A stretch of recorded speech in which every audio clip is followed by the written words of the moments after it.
Hi, beautiful people. I hope you all are having a beautiful day.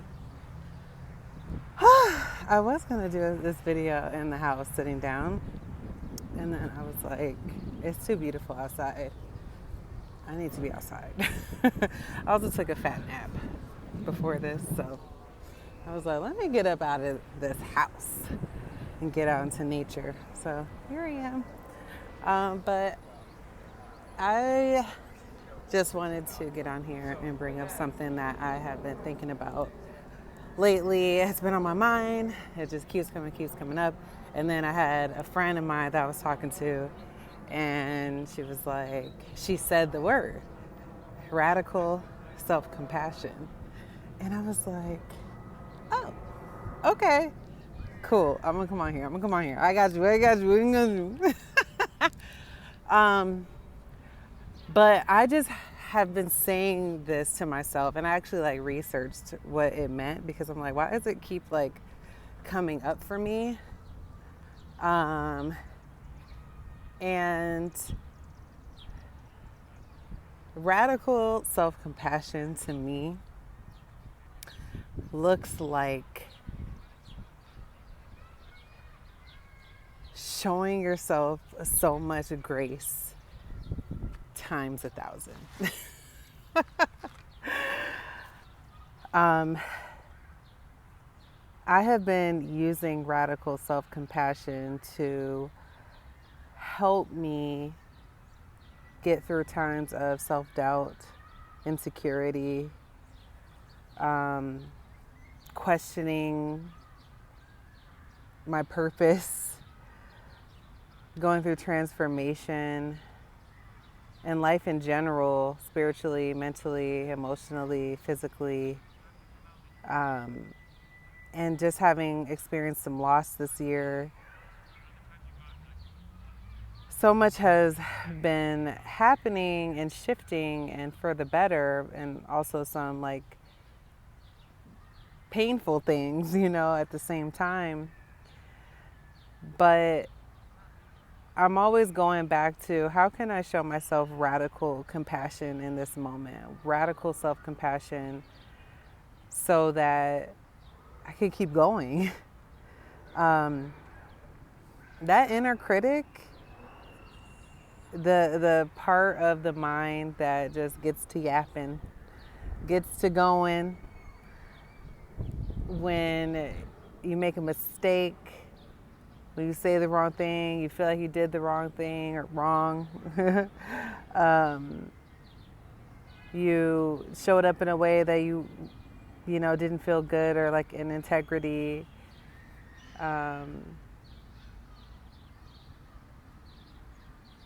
Going back to that compassion for yourself and extending grace so that you can add in some love with all of the mental negative chatter in your mind.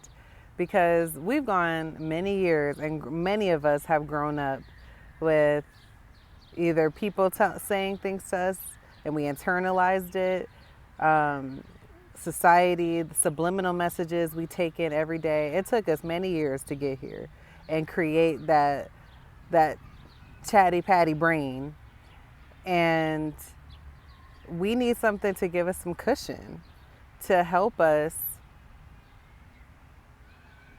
counteract.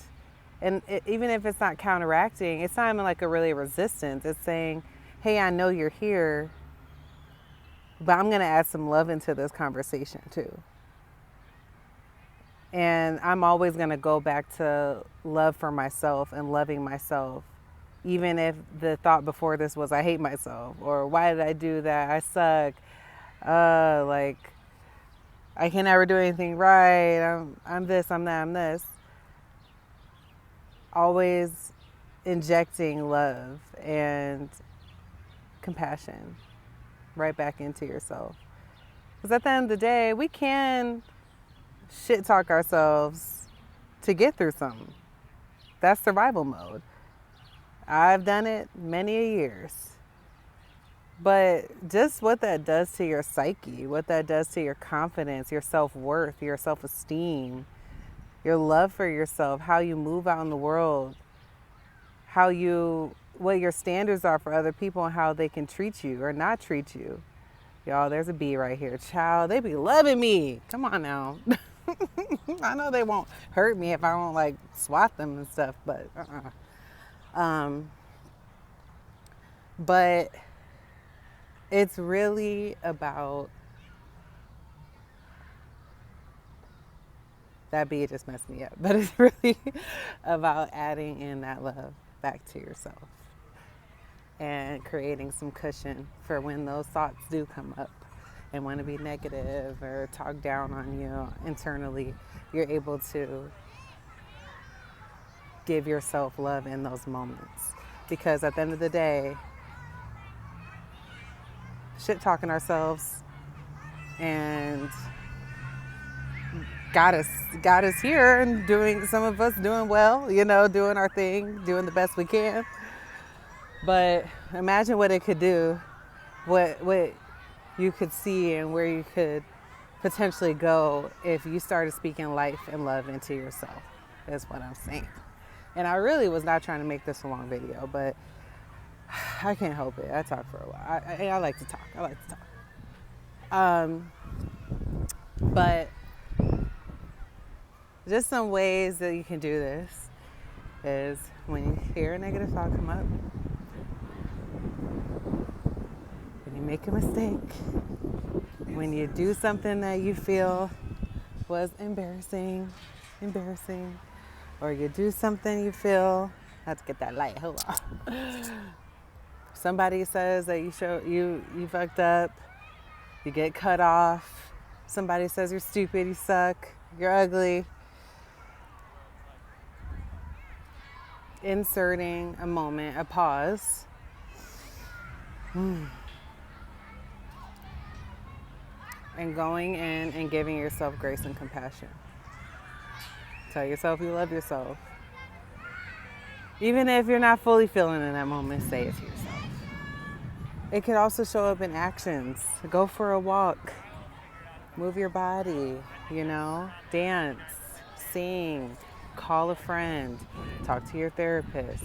Those are other ways to insert compassion and grace into your life and to help counteract and transmute those heavy feelings and those ways that we shame ourselves and put guilt on ourselves and blame ourselves. Add some more of that love back into you through movement, through talking to yourself, talking to somebody else, going to some kind of community events, going to shake some ass, writing out in a journal, say some things you're grateful for, some things that you love about yourself, or just journal in general about how you feel. Express it, don't repress it, baby. Express it, don't repress it. Okay. I might have more on this, but I don't right now. So I am gonna go, and I'm just trying to make a commitment to myself to post more, because I really do have a lot of good ideas and things that I think about, and things that I go through as far as self-doubt and just that inner critic that comes up, and the shame, the guilt, the blame. And I think the society and people are really good at that part, at pointing fingers at making people feel less than, making themselves feel less than, and I really just want to insert more love and grace and deep self-compassion, because we need it, and I'm working on doing that with myself as well. So I'm telling y'all this, but I'm doing these things myself. Okay? All right. Take care of yourselves. Love y'all, beautiful people. Mwah, mwah. Go get some sun.